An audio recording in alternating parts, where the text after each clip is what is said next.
Hello, আসসালামু আলাইকুম। So আজকে আমরা আজকের পর থেকে আমরা কিছু লেআউট তৈরি করব। স্পেশালি আমরা আসলে ক্যালকুলেটরের জন্য এরকম একটা লেআউট তৈরি করতে চাইতেছি। যেখানে অনেকগুলো বাটন থাকবে 0 থেকে 9 পর্যন্ত এবং আমাদের সিম্পল কিছু প্লাস, মাইনাস, গুণন, ভাগ এবং সমান করার অপশন থাকবে। তাছাড়া আমাদের আসলে রেজাল্টগুলো ডিসপ্লে করার জন্য এরকম একটা ডিসপ্লে বক্স থাকবে। সো আমরা হয়তো আমরা একেবারে রিয়েল ক্যালকুলেটর তৈরি করব না, আমরা শুধুমাত্র এই ডিজাইনটা ইমপ্লিমেন্ট করতে চাইতেছি। এটা ইমপ্লিমেন্ট করতে করতে আমরা লেআউট তৈরি করার বিভিন্ন কনসেপ্টগুলো আমরা শিখে ফেলবো আসলে। সো আপনাদের যদি কোশ্চেন করা হয় যে এই লেআউটটা আপনারা আসলে কিভাবে তৈরি করবেন, সো এক্স্যাক্টলি এরকম দেখতে। সো প্রথম যে অপশনটাই মাথায় আসা উচিত সেটা হচ্ছে যে আমরা এইচটিএমএল টেবিল ব্যবহার করতে পারি। সো টেবিল ব্যবহার করতে এটা আমাদের একটা টেবিল রো যেখানে টোটাল 4টা ডেটাকে স্প্যান করছে। আর এগুলো নর্মাল রোতে 4টা করে বসায় দিব, আর এইটা লাস্টে আসলে 2টাকে স্প্যান করবে। আমাদের একটা আউটার ডিপ নিতে পারি যার মধ্যে সবকিছু রেখে দিব। সো আমরা একটা টেবিল দিয়ে এটা করে ফেলতে পারি, বোঝাই যাচ্ছে। যদিও টেবিল দিয়ে এটা ডিজাইন করা আমাদের উদ্দেশ্য না, বাট আমরা আসলে সিকোয়েন্সটা দেখার জন্য প্রথমে একটু টেবিল দেখে নিই। So let's jump to the code. Okay, so আমরা যদি আবার টেবিলটা একটু দেখি যে আমাদের টোটাল রো থাকবে 1টা 2টা 3টা 4টা 5টা রো থাকবে। সো আমরা 5টা রো তৈরি করে ফেলি। তাহলে আমরা লিখতে পারি টেবিল ফলোয়েড বাই টি আর, তারপরে *5 দিয়ে আমরা এন্টার দিলে 5টা রো তৈরি হয়ে গেল। প্রথম রোতে আসলে আমাদের কিছুই নাই, একটা টিডি থাকতে পারে যেটা আমরা আউটপুটের জন্য রাখবো। সো এখানে খুব ছোট করে চলে আসছে। এবং পরের রোতে আসলে আমাদের কি থাকবে, আমাদের 4টা টিডি থাকবে। সো আমরা টিডি নিচ্ছি, টিডি 4। সো আমাদের 4টা টিডি আছে, তার মধ্যে এটা 1, এটা 2, এটা 3, তারপরে ছিল আমাদের প্লাস। সো আমি এগুলো দিয়ে দিচ্ছি। আমরা যদি এটা একটু রিফ্রেশ করে ভালো করে দেখি, ওকে, সো আমরা সেম জিনিসটাকে মাল্টিপল কপি করে ফেলতেছি। সো এখানে আসবো, বসাই দিলাম। ওকে, এরপর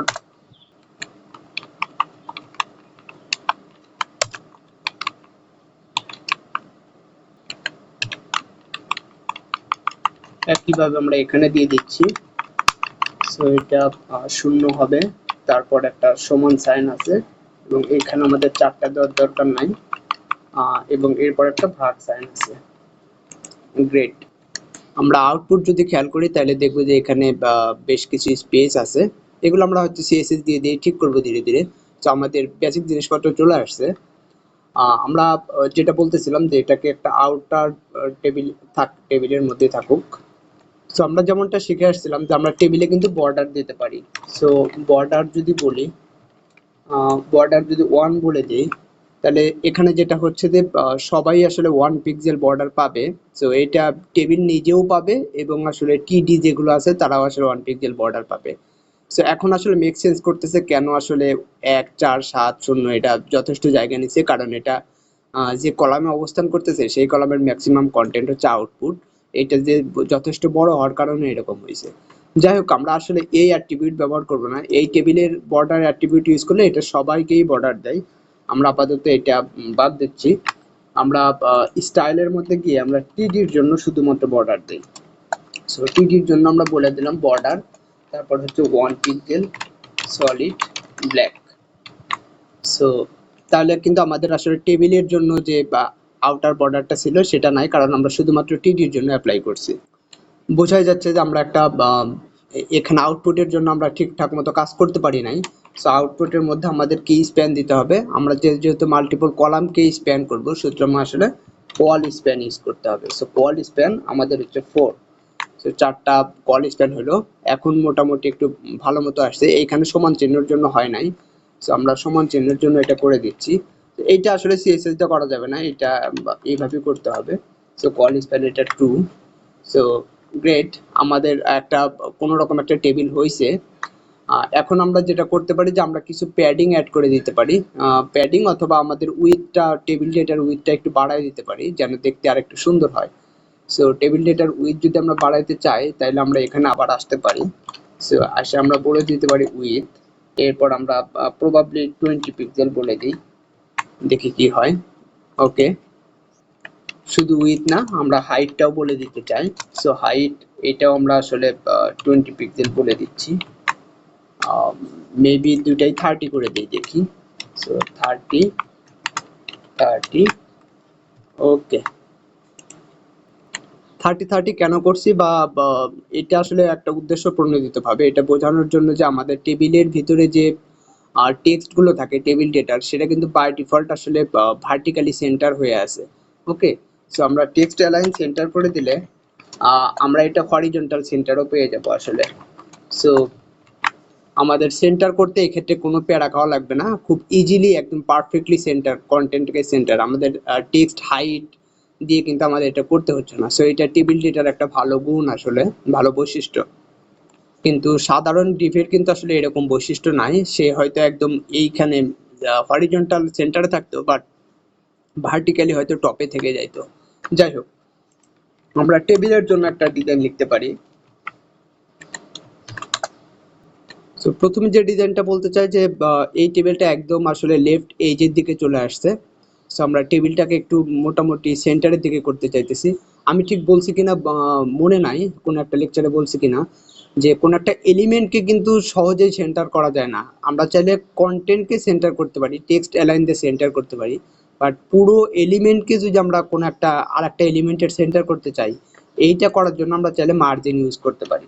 তো আমরা যদি বলি মার্জিন, আমাদের মনে রাখতে হবে যে মার্জিন কিন্তু সব সেন্টারের জন্য সব মার্জিন কাজ করবে না। হরিজন্টাল সেন্টার করার জন্য আসলে আমাদের মার্জিন লেফট এটাকে অটো করে দিতে হবে।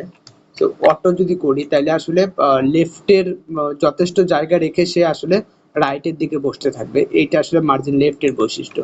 তার মানে আমরা যদি মার্জিন রাইটও দিয়ে দিই টেবিলের জন্য, সো মার্জিন লেফট এবং রাইট এইটা দিয়ে দিলে আসলে বাম পাশ থেকেও যে যতটুকু জায়গা ছাড়বে, ডান পাশ থেকেও ততটুকু জায়গা ছাড়বে, সেটা এটা আসলে পারফেক্টলি হরিজন্টাল মিডিলে আসবে। ভার্টিক্যাল মিডিলে আমরা দেখাচ্ছি না, পরে হয়তো দেখাবো। আপাতত আমরা একটু প্যাডিং বা মার্জিন টপ দিয়ে, সরি, মার্জিন টপ হয়তো 20 পিক্সেল দিয়ে আমরা এটাকে আরেকটু নিচে নামাইতে পারি। সো মার্জিন টপ অথবা মার্জিন বটম এক্ষেত্রে কিন্তু অটো কাজ করে না। সো অটো শুধুমাত্র আসলে লেফট এবং রাইটের ক্ষেত্রেই কাজ করে, অর্থাৎ হরিজন্টালি সেন্টার করা যায়, ভার্টিক্যালি সেন্টার খুব সহজে করা যাবে না।